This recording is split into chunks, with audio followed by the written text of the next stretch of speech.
Now, Efe, you must be pretty pleased with the competition today. That was a PB as well.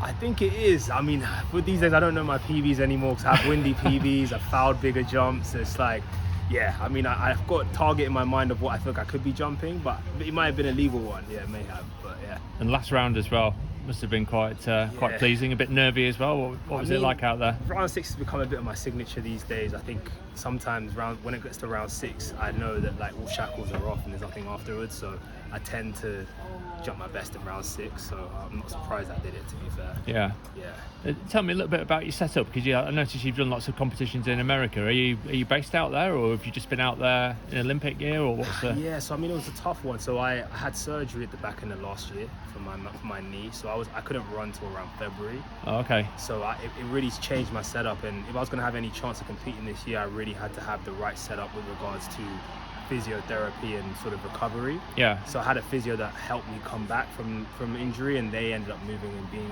over in the States.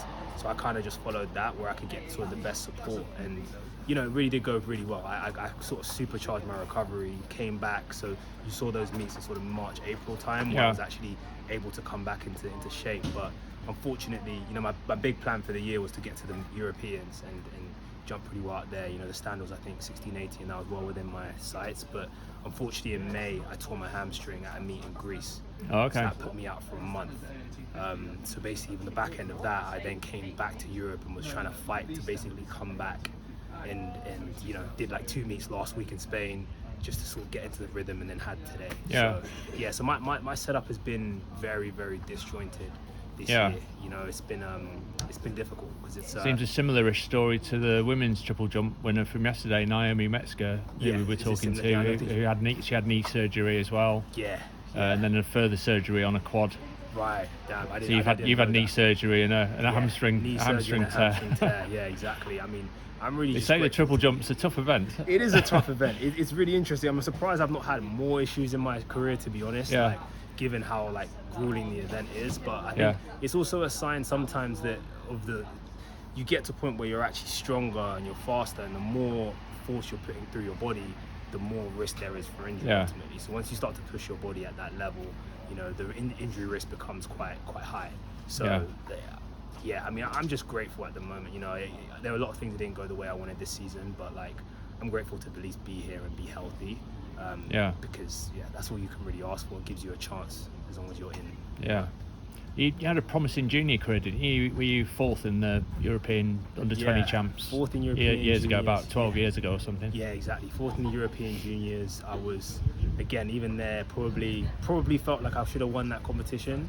And then I was a year young, so I did World Juniors the year after. So, I was a junior that was jumping around 16 meters. So it's kind of crazy to be where I am now, and it's almost like I'm still jumping the same. So it's been a pretty crazy career, I'd say, where a lot of downs, So I have to really appreciate the ups like this. But I think that I think my junior career definitely gave me a glimpse of what I was capable of. Yeah. And I've just had to sort of keep that in mind and remain on that, and the people have believed in me since then. That you've always got the talent there. Exactly. I know I've always got the talent there. I think it's just, there are a lot of things. I mean, my life's been very different to the typical triple jump career. I went over to America, but you look like you've combined the athletics with academics, because you went to Harvard, didn't you? Yeah. And, yeah.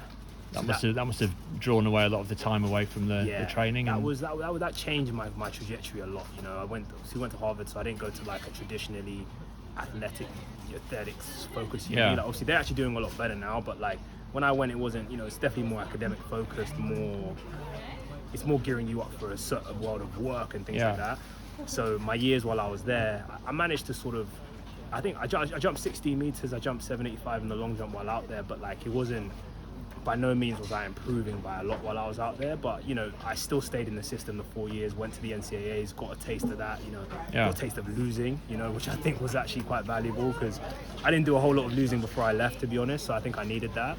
And then but that sort of set me up. I went straight from there to Wall Street, so I kind of left to Wall Street. So you went into the world of finance and stuff. I left the sport, and I lived a very different life. For a little bit. You realise as a triple jumper, you're probably not going to make much money, but right, exactly. So I mean, but Wall Street, sometimes triple jump feels like a toxic relationship. Somehow I found myself back, kind of just left that, and the last sort of 5 years, you know, I realized that working in the finance, like the way I was, and it wasn't working for me. Like, it was good money, of course, but like I just felt like I was leaving something on the table. Especially I had talent in sport, and I knew I had, and I just felt like I wasn't really able to fulfill any of that. So I just felt like I was losing part of myself. So basically, upon coming back to England, it's basically been 7 years of just like trying to find some sort of balance between sport and work in a way where I can actually make money and live my life and still pursue my passion. And I can't say I found the solution yet. What do you do now then? Do you go into offices to work, or do you just do stuff from home, moving around? Yeah, so I work in finance still. I work in venture capital, you know, but I work part-time in that. So it's a branch of finance which is probably the most flexible of the branches of finance that you can work in. It allows me to basically work remotely. You know, I've still built my skills over the years and built relationships with people that are able to understand what I'm trying to do and give me that flexibility. How I'm going to do that after this year, I don't know, because money-wise, even that, when you're working part-time, it's still not the same money as you would have if you were working full-time. So there's a lot for me to sort of figure out in terms of like where the balance is. It's a constant struggle, you know. But like in years like this one, where I was kind of like, okay, well, I've only got 5 months to basically come back from surgery, recover fully, and jump the best I've ever jumped in my life by far. It was like, okay, well, I'm gonna have to basically focus on that and be really part-time with my work, but like going into like the next years, you know, I need sustenance, I need whatever, so I'm gonna have to find that balance. And then what that's gonna be, I really don't know.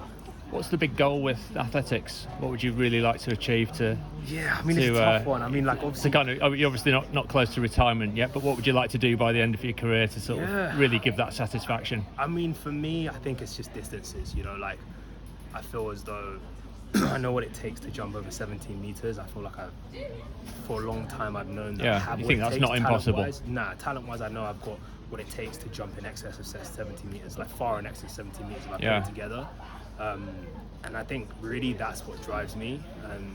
Whether that happens, who knows? Like life sometimes has other plans, but I know I have that talent in me. So it's just about putting the pieces together, and when that happens, it can happen.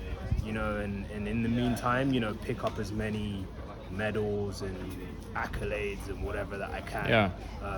And just trying to, now I'm at that point where I'm trying to really enjoy it too. You know, I think I have the talent to jump 70 meters and probably 8 meters in the long jump as well. Like that as well, definitely. You know, I've jumped 785 when I wasn't training for it. When I was like about 8 years ago. You know, so I've got the talent to do a lot of things in the sport, and I think I just want to kind of get to a point where I can look at my numbers and say, okay, that's more representative of what I'm capable of. And I think when I can do that, I'll be able to say, okay, that's, you know, because as you said, right, it's like today might have been a PB, but like in the rain, in the cold, it's not great weather today. You know, like if that's me jumping a PB, then it's clearly not like what I'm capable of. Even my second round jump today was probably further than my 6th round. You know, and I had a jump in Bilbao that was a lot further than these. So, you know, I just want to be able to look at my numbers and say, okay, well, I gave a good go at it. Maybe I didn't get the perfect jump, but like, okay, I put more down, I put something down on paper that I can say, okay, I'm proud of that. So not that I'm not proud of what I've done so far, how I am, but like, I want to be like, this is closer to what my talent was capable of. You know? Excellent. Okay, well, thanks very much. No, I really appreciate it.